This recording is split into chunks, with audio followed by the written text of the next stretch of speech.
ज्ञानतिमिरान्धस्य ज्ञानाञ्जनशलाखया चक्षुरुन्मीलितं येन तस्मै श्रीगुरवे नमः।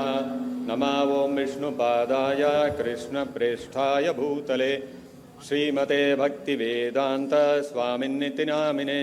नमस्ते सारस्वते देवे गौरवाणी प्रचारिणे निर्विशेषा शून्यवादी पाश्चात्यदेशतारिणे। जय श्री कृष्ण चैतन्य प्रभु नित्यानंद श्री अद्वैत गदाधर श्रीवासादि गौरभक्तवृंद। हरे कृष्ण कृष्ण कृष्ण हरे हरे, हरे राम राम राम हरे हरे। मूकं करोति वाचालं पंगुं लंघयते गिरिं यत्कृपातमहं वन्दे श्रीगुरुं दीनतारणम्। Hare Krishna. My heartiest wishes to all the devotees who have assembled here on account of Sri Krishna Janmashtami. நாமெல்லாம் இங்கே இன்னைக்கு ஸ்ரீ கிருஷ்ண ஜென்மாஷ்டமி உற்சவம் கொண்டாடுறதுக்காக எல்லாம் சேர்ந்து இருக்கோம். இப்போதான் நீங்கள் எல்லாம் பார்த்தபடி ஸ்ரீ ஸ்ரீ கிருஷ்ண பலராமருக்கு இப்போ அபிஷேகம் நாங்களெல்லாம் இப்போ பார்த்தோம்.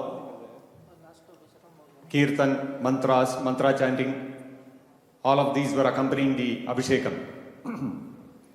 அபிஷேகம் என்கிறது ஒரு டெக்னிக்கல் டேர்ம். நாமளெல்லாம் டெய்லி காலையில் எழுந்திரிச்ச உடனே குளிப்போம், ஸ்நானம் பண்ணுவோம். அதே பகவானுக்கு பெருமாளுக்கு ஸ்நானம் பண்ணும்போது அதுக்கு அபிஷேகம் என்று நாம் சொல்கிறோம். Abhishekam is the technical term for describing the bathing of the Supreme Lord. Janmashtami என்கிறது உலகம் பூரா கோடிக்கணக்கில் பக்தர்கள் செலிப்ரேட் பண்ணுறாங்க ஆல் ஓவர் த வேர்ல்ட். கிருஷ்ணரோட பக்தர் உங்களுக்கெல்லாம் தெரிஞ்சிருக்கும். They are not only in India, இந்தியாவில் மட்டும் கிடையாது, இந்துக்கள் மட்டும் கிடையாது, யூஎஸ்ல, யூரோப்பில், ஆஸ்திரேலியாவில், ஏஷியாவில், பல பல கண்ட்ரீஸில், எந்த கண்ட்ரியில் நீங்கள் போனாலும் கிருஷ்ணரோட பக்தரை பார்க்கறதுக்கு உங்களுக்கு கிடைக்கும். ஸ்ரீ கிருஷ்ணர் அவதரித்தது கிட்டத்தட்ட ஒரு 5000 வருஷத்துக்கு முன்னாடின்னு சொல்லி நீங்கள் கேட்டிருப்பீங்க. 5000 வருஷம் முன்னாடி கிருஷ்ணர் அவதரித்தார். ஏன் 5000 வருஷம் சொல்றோம்? ஏன் 3000 வருஷம் ஆயிருக்கக்கூடாது? ஏன் 7000 வருஷம் ஆயிருக்கக்கூடாது? ஏன் 5000 சொல்றோம்? இதுக்கு ஏதாவது ப்ரூஃப் இருக்கா? ஜென்ரலி நாமளெல்லாம் என்ன யோசிக்கிறோம்னா, கிருஷ்ணரை பற்றி நிறைய கேட்டிருக்கோம். விருந்தாவனத்தில் அவர் கோவர்தன லீலை, அவர் வந்த பால்ய லீலைகள், எப்படி அவர் வந்துட்டு அந்த கோபிகள்கிட்ட இருந்த அந்த தயிர், வெண்ணெய் இதெல்லாம் திருடிட்டு போவார், இதை பற்றி எல்லாம் ரொம்ப கேட்டிருக்கோம். ஆனால் ஜென்ரலி ஜனங்க என்ன நினைக்கிறாங்க, இதெல்லாம் ஒரு கற்பனை, யாரோ கதை எழுதியிருக்காங்க, அதை பற்றியெல்லாம் நாம் அப்படியே எல்லாரும் சொல்லி கேட்டுட்டு வரோம் அப்படின்னு நினைக்கிறாங்க. ஸோ இதுக்கு ஆக்சுவலி உண்மையில் கிருஷ்ணர் 5000 வருஷம் முன்னாடி இருந்தாரா இல்லையா, இதுக்கு ஏதாவது ப்ரூஃப் இருக்கா? ஆக்சுவலி நாம் இப்போ மத்திய பிரதேஷ்ல விதிஷான்னு ஒரு இடம் இருக்கு. சாஞ்சி கேட்டிருப்பீங்க. It's a famous Buddhist spot. அங்கேருந்து ஒரு கிட்டத்தட்ட 60 கிலோமீட்டர் கிட்டத்தட்ட ஒரு தூரம் ஒரு இடம் இருக்கு. அங்கே ஆர்கியாலஜிக்கல் சர்வே ஆஃப் இந்தியாக்காரங்க அவங்க எக்ஸ்கவேட் பண்ணி ஒரு ஸ்தம்பம், ஒரு பில்லர் அவங்க எக்ஸ்கவேட் பண்ணியிருக்காங்க. That is called the Heliodorus pillar. இந்த ஸ்தம்பம் சாதாரண ஸ்தம்பம் கிடையாது, அது ஆக்சுவலி துவஜஸ்தம்பம். அந்த துவஜஸ்தம்பத்தில் இன்ஸ்கிரிப்ஷன் இருக்கு, பிராமி ஸ்கிரிப்ட்ல. அதில் என்ன எழுதியிருக்குன்னா, இந்த ஸ்தம்பத்தை யாரு அதை அங்க ஸ்தாபனம் பண்ணாங்க அப்படின்னு ஒரு பிராமி ஸ்கிரிப்ட்ல அதுல எழுதியிருக்கு. அதுல சொல்லியிருக்கக்கூடியது என்னன்னா, இங்க வாசுதேவரோட எல்லா தேவதைகளோட தேவனான வாசுதேவருக்கு இங்க நான் ஹெலியோடோரஸ் ஆனா இங்க ஒரு கோவில் கட்டினேன் அப்படின்னு இன்ஸ்கிரிப்ஷன் இருக்கு. இந்த ஹெலியோடோரஸ் யாரு? ஹெலியோடோரஸ் வாஸ் a Greek ambassador. அந்த டைம்ல this is about 113 BC. அந்த டைம்ல இருக்கிற காலம் இது. அவங்க சயின்டிஸ்ட் எல்லாம் டேட்டிங் எல்லாம் பண்ணி பார்த்துருக்காங்க. ஸோ ஹெலியோடோரஸ் இஸ் ஃபேமஸ், எல்லாருக்கும் தெரியும். ஹெலியோடோரஸ் அந்த டைம்ல ஒரு கிரீக் அம்பாசடர். கிரீக் சிவிலைசேஷன் ரொம்ப பீக்ல இருந்துச்சு. அண்ட் திஸ் ஹெலியோடோரஸ் வந்து அந்த டைம்ல கிரீக் ராஜா ஒருத்தர் இருந்தார். அவருக்கு அம்பாசடராக இங்கே மத்திய பிரதேசில் விதிஷா ராஜ்யத்தில் ஒரு ராஜா இருந்தார். அவரோட பேரு பகபத்ரா. அவரை மீட் பண்றதுக்காக வந்தார். வந்தபோது ஏதாவது ஒரு கிஃப்ட் கொடுக்கணும் இல்லையா, வந்ததுக்கு ஏதாவது நல்ல காரியம் செஞ்சுட்டு போனோம். ஸோ அதனால ஹெலியோடோரஸ் வந்து வாசுதேவருக்கு ஒரு கோயில் கட்டிட்டு போயிருக்கார். So in that inscription, interestingly, he does not just say that I Heliodorus have constructed this temple for Vasudeva. He says, I Heliodorus who am a Bhagavata. ஹெலியோடோரஸ் ஆன நான், ஒரு பாகவதனான நான் வாசுதேவருக்கு இந்த கோவிலை கட்டியிருக்கேன்னு சொல்றான். பாகவதன்னா பகவான்ங்கிறது கிருஷ்ணர். கிருஷ்ணரோட பக்தர்களை எல்லாம் பாகவதர்னு சொல்லுவோம். ஸோ ஹெலியோடோரஸ் தன்னை அவனே டிஸ்கிரைப் பண்ணியிருக்கிறது என்னன்னா, நான் வாசுதேவனோட பக்தன். அப்ப நாம புரிஞ்சுக்கலாம், 113 BC அப்படின்னா இன்னையில இருந்து 2151 வருஷம் முன்னாடி கிரீக் அம்பாசடர் கிருஷ்ணரோட பக்தனாக வந்து கிருஷ்ணருக்கு கோயில் கட்டியிருக்கான் இந்தியாவில். ஸோ இதுல இருந்து நாம புரிஞ்சுக்கலாம், கிருஷ்ணரோட பக்தர் இப்போ மட்டும் கிடையாது. ஏதோ டெக்னாலஜி அட்வான்ஸ் ஆயிடுச்சு, யூடியூப் அது இது சோஷியல் மீடியா, இதனால எல்லாம் கிருஷ்ணரை பத்தி உலகம் போற ஜனங்க தெரிஞ்சுக்கிட்டாங்க, அப்படி வந்து டிவோட்டிஸ் ஆனாங்கன்னு நினைக்காதீங்க. 2000 வருஷம் முன்னாடியில இருந்து கிரீக்ல ரோம்ல அங்க எல்லாம் கிருஷ்ணரோட டிவோட்டிஸ் இருந்திருக்காங்க. அங்க இருந்து இங்க வந்து கிருஷ்ணருக்கு கோயில் கட்டிட்டு போயிருக்காங்க. So this is an established fact. இதுல இருந்து நம்ம என்ன தெரிஞ்சுக்கலாம், கிருஷ்ணர் மினிமம் 2000 வருஷத்துக்கும் முன்னாடி அவர் இருந்திருக்கார். கிருஷ்ணரை பத்தி உள்ள லீலைகள், அவரை பத்தி உள்ள அவருடைய முழுமுதல் கடவுளான அவருடைய ஒரு ஸ்தானம், அதெல்லாம் அவங்களுக்கு தெரிஞ்சிருந்தது. So at least Krishna must have been there at least 2000 years before. இது அல்லாம கிட்டத்தட்ட ஒரு 2000 ஆண்டு இருக்கும், 2000 ஐ திங்க் இயர் 2000. நான் அந்த பெங்களூர் கோயிலில் இருக்கும்போது ஒரு elderly person, he came to meet in Bangalore temple. He had come to visit the Bangalore temple. His name was S.R. Rao. He was about 80 years old at that time. அவர் இந்த S.R. Rao யாரு? அவர் he is the person, S.R. Rao. அவர் வந்துட்டு archaeological survey of இந்தியாவில் ஏஎஸ்ஐயில் ரொம்ப பெரிய பதவியில் இருந்தவர். 1980 கிட்டத்தட்ட அவர் retire ஆயிட்டார். ரிட்டையர் ஆனதுக்கப்புறம் கவர்மெண்ட் மறுபடியும் அவரை கூப்பிட்டுட்டு, நீங்கள் ரிட்டையர் ஆகாதீங்க ஐயா, எங்களுக்கு மரைன் ஆர்கியாலஜியில் டிவிஷன் கிடையாது, நீங்கள் அதை வந்துட்டு மறுபடியும் நீங்கள் வந்து கவர்மெண்ட்டில் ஜாயின் பண்ணி இந்த மரைன் ஆர்கியாலஜியை எஸ்டாப்ளிஷ் பண்ணுங்க ஒரு டிபார்ட்மெண்ட் சொல்லி அவங்களுக்கு அந்த ஒரு ரெஸ்பான்சிபிலிட்டி அவங்களுக்கு கொடுத்தாங்க. So this S.R. Rao came out of retirement 1981. He started the Marine Archaeology Department in India for the first time. அவர் எஸ்டாப்ளிஷ் பண்ணி ஒரு 2-3 வருஷத்துக்குள்ள உலகம் பூரா எல்லா சயின்டிஸ்ட், எல்லா ஆர்கியாலஜிஸ்ட் எல்லாருமே அவங்க எல்லாம் பாராட்ட ஆரம்பிச்சிட்டாங்க. இந்த இந்தியாவில் S.R. Rao இந்த மரைன் ஆர்கியாலஜி எஸ்டாப்ளிஷ் பண்ணியிருக்காங்க, ரொம்ப நல்லா எஸ்டாப்ளிஷ் பண்ணியிருக்காங்க, அப்படி இப்படின்னு பாராட்ட ஆரம்பிச்சாங்க. அந்த ஸ்டாண்டர்டுக்கு அவர் எடுத்துட்டு போனார். அது 1983லேருந்து 1990 வரைக்கும் 7 வருஷம் அவர் துவாரகால ரிசர்ச் பண்ணார். என்ன ரிசர்ச் பண்ணார்? அந்த பாகவதத்தில் மகாபாரதத்தில் எல்லாம் டிஸ்கிரைப் பண்ணியிருக்கிற அந்த துவாரகா எங்கே போச்சுன்னு. அவர் மரைன் ஆர்கியாலஜி மூலமாக ஓஷியனுக்குள்ள கடலுக்குள்ள போய் ஆர்கியாலஜி பண்ணி அங்கே இருந்து that old Dwarka city which is described in Mahabharata and in Bhagavatam he discovered that. அது எங்கே இருக்குன்னு கண்டுபிடிச்சார்.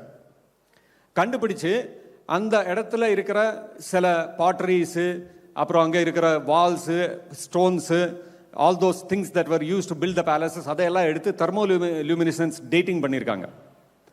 பண்ணபோது அதுலேருந்து புரிஞ்சிருக்கிறது என்னென்னா, அந்த துவாரகா சிட்டி வந்து கிட்டத்தட்ட 1500 பிசிக்கு முன்னாடி இருந்ததுன்னு. 1500 பிசினா இன்னையிலேருந்து 3500 வருஷம் முன்னாடி.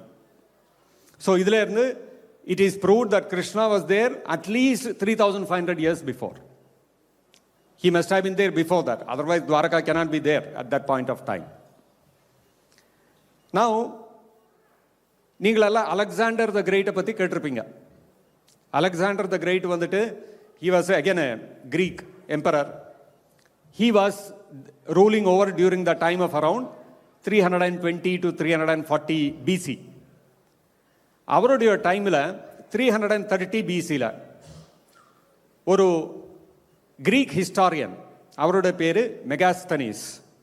இந்த மெகாஸ்தனீஸ் வந்துட்டு இந்தியாவை விசிட் பண்ணி நிறைய வருஷம் இந்தியாவில் இருக்கிற டிஃப்ரெண்ட் ஸ்டேட்ஸ்க்கெல்லாம் போய் அங்கே எல்லாம் விசிட் பண்ணி அங்கே இருக்கிற ஜனங்களை பற்றி எல்லாம் அவங்கள தெரிஞ்சுக்கிட்டு he wrote a whole book about India. இந்தியாங்கிறது என்ன, இந்தியாவில் எத்தனை லாங்குவேஜஸ் இருக்குது, இங்கே இருக்கிற கல்ச்சர், இங்கே இருக்கிற ரிலிஜனு, அதை பற்றி எல்லாம் ஒரு பெரிய புக்கே எழுதினான். அந்த புக்கோட பேர் Indica. So the world over the world historians even today accept that book of Megasthenes, which is named Indica, is very authentic, is very authoritative. But of course, that book is not available in its complete form, but still some portions are available. So இந்த புக்கில் மெகாஸ்தனீஸ் என்ன எழுதுறான்னா, அந்த டைமில் இந்தியாவை ஆழ்ந்துட்டு இருந்தது சந்திரகுப்த மௌரியா. நீங்களெல்லாம் கேட்டிருப்பீங்க. Chandragupta Maurya was a very powerful emperor. Chandragupta Maurya இருந்தபோது அவருடைய ராஜ்யங்கிறது ஆப்கானிஸ்தான்லேருந்து பெங்கால் வரைக்கும், காஷ்மீர்லேருந்து கர்நாடகா வரைக்கும், அது complete entire thing was ruled over by Chandragupta Maurya. So Chandragupta மௌரியாவை இவங்களுக்கு கிரீக்காரங்களுக்கு சந்திரகுப்தான்னு சொல்கிறதுக்கு Indian names, they did not know how to pronounce. So Megasthenes, everywhere he writes Sandrocotus. That is how he refers to Chandragupta. சந்திரகுப்தான்னு சொல்ல வரல, சாண்ட்ரோகாட்டஸ்ன்னு சொன்னான் அவங்க பாஷையில். அதேபடி அவன் அந்த புக்கில் எழுதியிருக்கான், இந்தியாவில் ஒரு இடம் இருக்குது, அதனோட பேர் மேட்டோரா. ஆக்சுவலி அதனோட அவன் டிஸ்கிரைப் பண்ணது மதுரா. இந்த மதுராவில் ஹெராக்லீஸ்ங்கிற பகவானை எல்லாரும் ரொம்ப பக்தியோட அவங்க எல்லாம் வர்ஷிப் பண்ணுறாங்க. ஹெராக்லீஸ்ங்கிற யாரு? ஹரி கிருஷ்ணா. அதை இவங்க ஹெராக்லீஸ்ன்னு சொன்னாங்க. ஸோ அவன் சொல்கிறான் 330 பிசி, இது 330 பிசினா இன்னையிலேருந்து 2321 வருஷம் முன்னாடி. அவன் என்ன சொன்னான்னா, இன்னையிலேருந்து 138 ஜெனரேஷன்ஸ் முன்னாடி, 138 தலைமுறை முன்னாடி இந்த ஹெராக்லீஸ், இந்த கிருஷ்ணா இங்கே இருந்தாரு, இந்த மதுரால இருந்தாருன்னு சொல்றான். So 138 generations before us, Krishna was there in Mathura. This is what Megasthenes writes. If Krishna was an imaginary figure, Krishna என்கிறது ஒரு நம்முடைய ஒரு கற்பனை ஆயிருந்தா யாரும் சொல்ல மாட்டாங்க 100 generations முன்னாடி, 100 தலைமுறை முன்னாடி இவர் இருந்தாருன்னு. So we can understand actually he had traced the family lineage of Krishna. Otherwise accurately he cannot tell 138. ஏதோ 100 வருஷம் 100 generations முன்னாடி இருந்தாருன்னு சொல்லியிருக்கல. இல்லை, 138 தலைமுறை முன்னாடி கிருஷ்ணர் இருந்தாருன்னு சொல்றான். ஒரு தலைமுறைங்கிறது, ஒரு ஜெனரேஷனுங்கிறது கிட்டத்தட்ட 20 to 30 years. 20 years வச்சு நாம் பார்த்தோம்னா 20 into 138 generations கிட்டத்தட்ட ஒரு 2600 years வரும். So that means 2600 years before 330 BC. அப்படின்னா இருந்து 4900 வருஷம் முன்னாடி கிருஷ்ணர் இருந்தாருன்னு கிரீக் ஹிஸ்டாரியன் சொல்றான். இந்தியன் சொன்னது கிடையாது, கிரீக் ஹிஸ்டாரியன் சொல்றான். ஸோ நாம் இந்த மகாபாரதத்தில் டிஸ்கிரைப் பண்ணியிருக்கிற இன்சிடென்ட்ஸ் எல்லாம் வச்சு பார்த்தோம்னா அதில் டிஸ்கிரைப் பண்ணியிருக்கிற அந்த ஒரு எக்லிப்ஸு அதை பற்றியெல்லாம் ரொம்ப டிஸ்கிரிப்ஷன்ஸ் இருக்குது. உங்களுக்கெல்லாம் தெரியும், ஜெயத்ரதனை வதம் பண்ணும்போது அர்ஜுனன் அப்போ ஒரு எக்லிப்ஸ் வந்தது. இதெல்லாம் நம்மளெல்லாம் கேட்டு வந்தது தான். அந்த எக்லிப்ஸை பற்றி இருக்கிற டிஸ்கிரிப்ஷனு, அந்த டைமு, அந்த மந்த்து எல்லாம் வச்சு பார்த்தா கிருஷ்ணர் இந்த உலகத்தை விட்டு அவர் போனது அந்த வருஷம் வந்துட்டு it comes to around 3102 BC. That means around 3102 BC was when Krishna disappeared from this planet. And it is described in the Shastras that Krishna was on this planet for 125 years. 125 வருஷத்துக்கு கிருஷ்ணர் அவருடைய லீலைகளை இந்த உலகத்தில் அவர் he had manifested. So from 3102 BC, if you reduce 125 years, it comes to 3228 BC. 18th July of 3228 BC is when Krishna actually appeared. So அப்படி பார்த்தா what we are celebrating today is 5249th year of Krishna's appearance. So that is how it is described that 5000 years ago Krishna was there on this planet. So இது கற்பனை கிடையாது. இன்னைக்கு நாம் Indians எல்லாம் வந்துட்டு இந்த ஒரு கேள்வியை கேட்கலாம், கிருஷ்ணர் உண்மையாக இருந்தாரா, அவர் வெறும் கற்பனை கிடையாதான்னு நாம் கேட்கலாம். 2000 வருஷம் முன்னாடி இருந்த கிரீக்காரன் சொல்கிறான் கிருஷ்ணர் இருந்தாரப்பா, 138 ஜெனரேஷன் முன்னாடி இருந்தாருன்னு சொல்கிறான். கிரீக்காரனுக்கு டவுட் இல்லை, இந்தியனுக்கு doubt. This is the unfortunate thing. Now the next question that comes is, okay, இருந்திருக்கலாம், கிருஷ்ணர் இருந்துக்கலாம், எத்தனையோ மன்னர்களெல்லாம் வந்துட்டு போனாங்க. சந்திரகுப்த மௌரியா வந்துட்டு போனா, அதேபடி சோழங்கள் வந்தாங்க, பாண்டியங்கள் வந்தாங்க, அப்படியே எத்தனையோ மன்னர்கள் வந்துட்டு போனாங்க. அப்படியே கிருஷ்ணர் வந்துட்டு போனார். அதில் இப்போ என்ன இருக்கு பெரிய விஷயம்னு கேட்கலாம். ஸோ அதுக்கு கிருஷ்ணருடைய ஜென்மாஷ்டமி என்று நாம் கிருஷ்ணருடைய அப்பியரன்ஸை மட்டும் எதுக்கு நாம் செலிப்ரேட் பண்ணணும்? Why only Krishna's Jayanti we are celebrating? Chandragupta மௌரியோட ஏன் செலிப்ரேட் பண்ணக்கூடாது? அப்படி பார்க்க போனால் கிருஷ்ணா வந்துட்டு ரூல் பண்ணது வெறும் துவாரகா மதுரா மட்டும்தான். Chandragupta Maurya Afghanistan to Bengal, Kashmir to Karnataka, he was a much bigger emperor. அவனுடைய ஜெயந்தி ஏன் செலிப்ரேட் பண்ண மாட்டேங்கிறோம்? That is because Krishna says இந்த பகவத்கீதா, ஜன்ம கர்ம சமே திவ்யம் ஏவம் யோ ஜானாதி தத்வதः त्यक्त्वा தேகம் புனர்ஜன்மன வித்யதே. யார் கிருஷ்ணருடைய ஜென்மம், கிருஷ்ணருடைய லீலைகள், இதெல்லாம் பௌதிகம் கிடையாது, சாதாரண நாம பிறக்கிற மாதிரி நாம செய்கிற காரியங்கள் மாதிரி கிடையாது. இதெல்லாம் ஆன்மீகம், இதெல்லாம் spiritual, these are all divine. இப்படின்னு யார் புரிஞ்சுக்கிறாங்களோ அவரை பற்றி கிருஷ்ணர் என்ன சொல்றார் பகவத்கீதையில்? Actually what we have to understand is, நாமளெல்லாம் பிறக்கும்போது இவர் தான் அப்பா அம்மா ஆயிருக்கணும் அப்படின்னு நம்ம சூஸ் பண்ணுறோமா? யாராவது நம்மள்ட்ட கேட்டாங்களா பிறக்கிறதுக்கு முன்னாடி, உனக்கு இந்த லிஸ்ட் கொடுக்குறேன்ப்பா, இதில் யார் வேணும் அப்பா அம்மான்னு சூஸ் பண்ணிக்கோன்னு யாராவது கேட்டாங்களா? யாரும் கேட்க மாட்டாங்க. நாம் ஆணா பிறக்கணுமா பெண்ணா பிறக்கணுமான்னு சாய்ஸ் கொடுக்குறாங்களா? அதுவும் கிடையாது. நாம் இந்தியாவில் பிறக்கணுமான்னு சாய்ஸ் கொடுக்குறாங்களா? அதுவும் கிடையாது. பிறந்ததுக்கு அப்புறம் when we take birth also we cannot make out whether we are boy or girl, whether we are Indian, whether we are Hindu, Christian, Muslim, nothing we can make out. வளரும்போது எல்லாரும் சொல்லி நாம் புரிஞ்சுக்கிறோம், ஓ நான் ஆணுப்பா, நான் பெண்ணு, நான் இந்தியனு, நான் ஹிந்து, இதெல்லாம் நம்ம வளரும்போது நம்ம பெரியவரெல்லாம் சொல்லி நாம் புரிஞ்சுக்கிறோம். Actually we are not in control of all these things. Who am I born as? Where am I born? Who are going to be my parents? We have no control. In fact, even our parents don't have control. Our parents did not choose. நம்ம அப்பா அம்மா வந்து choose பண்ணலை, எனக்கு பையன் பிறக்கணுப்பா, எனக்கு பொண்ணு பிறக்கணும்னு அவங்க சூஸ் பண்ணலை. இன்ஃபேக்ட் அவங்களுக்கு until the child is born, the parents cannot know whether it is going to be a boy or girl. If they try to find out, they will land in jail. That is the law. So that means even father and mother don't have control. In fact, they don't even have control whether they will get a child or not also. அதுக்கும் போய் பகவான்கிட்ட வேண்டிக்கணும். எனக்கு இப்படி this புருஷனும் பொண்டாட்டியும் போய் பகவான்கிட்ட வேண்டிக்கணும். பகவானோட ஆசீர்வாதம் இருந்தால் you will get children, otherwise you will not get. So these things are not in our control. இதெல்லாம் நம்ம கண்ட்ரோலில் இல்லை. ஆனால் கிருஷ்ணர் அவர் ஜென்மம் எடுக்கும்போது அவர் எப்படி பிறந்தாரு? சுதபா பிருஷ்ணி என்கிற பெரிய பக்தர் இருந்தாங்க, விஷ்ணுவோட பக்தர். அவங்க 2 பேரும், புருஷனும் மனைவி, அவங்க 2 பேரும் ரொம்ப வருஷம் தபஸ் எல்லாம் செஞ்சுட்டு விஷ்ணுவை ஆராதிச்சு விஷ்ணுவை they appeased Vishnu and Vishnu appeared before them. Vishnu appeared, Vishnu தர்ஷனம் கொடுத்துட்டு கேட்டார், என்ன வேணும் உங்களுக்கு வரன்னு கேட்ட போது சுதபாவம் பிருஷ்ணின்னு சொன்னாங்க, நீங்கள் எங்களுக்கு மகனா பிறக்கணும் அப்படின்னு வரம் கேட்டாங்க.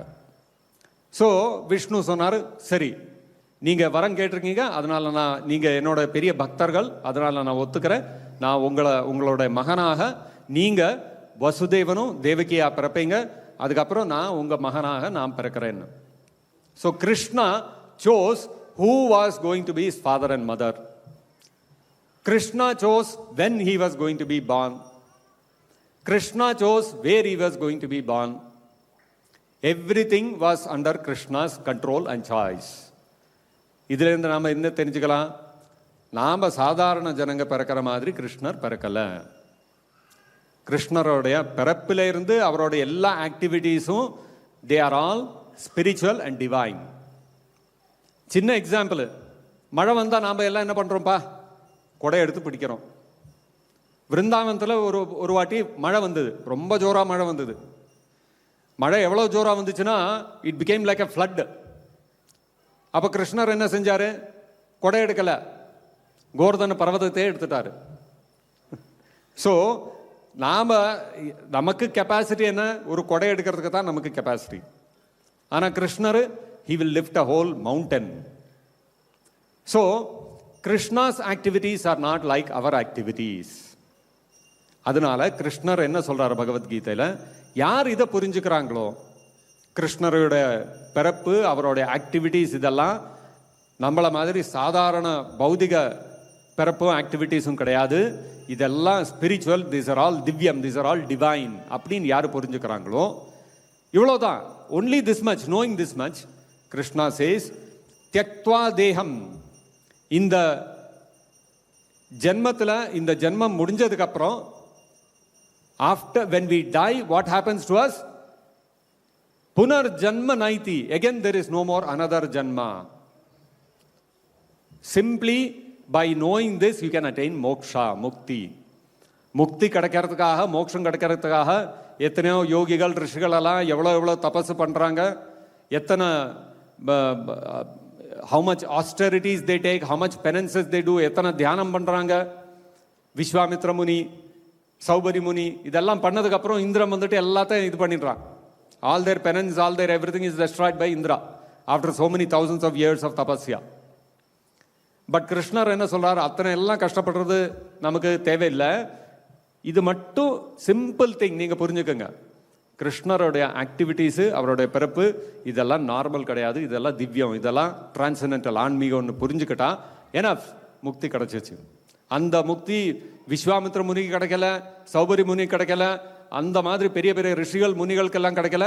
ஆனால் நமக்கு ரொம்ப சிம்பிளாக, ரொம்ப ஈஸியாக it is available for us.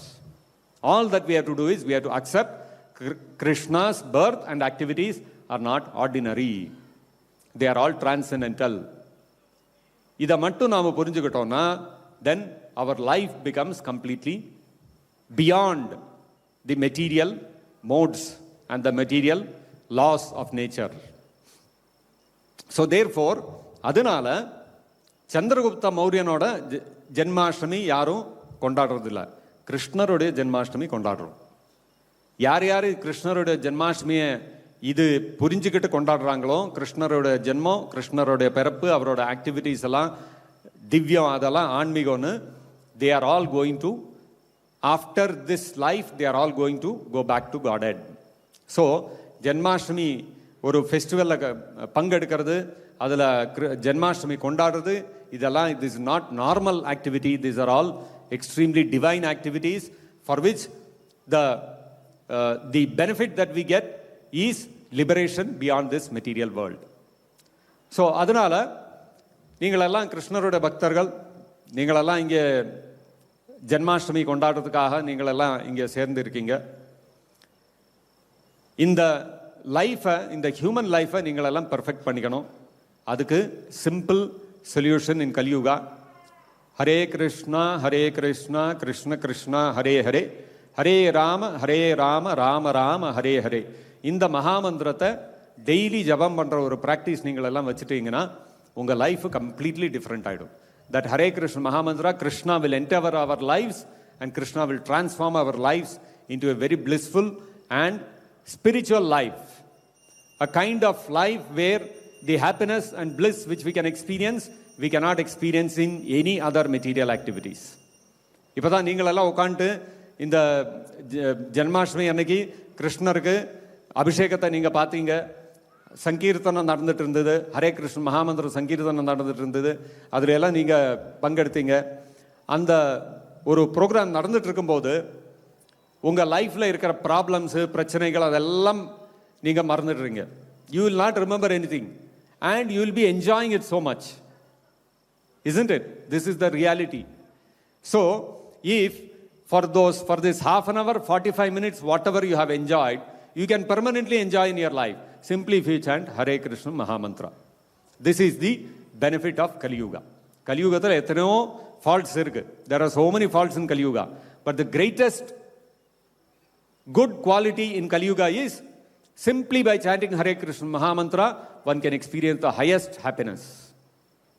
So therefore, my request to all of you is, please chant Hare Krishna Mahamantra every day. Keep Krishna at the center of your lives and enjoy your life like never before. So I wish to thank everyone, all of you who have participated in today's program, and I welcome all of you to become part of the Krishna family by chanting Hare Krishna Mahamantra every day and enjoying a blissful life. So I request all of you to raise your hands. All of you raise your hands and repeat after me. Hare Krishna, Hare Krishna, Krishna Krishna, Hare Hare, Hare Rama, Hare Rama, Rama Rama, Hare Hare. Shri Krishna Janmashtami Mahamotsav ki. Hare Krishna.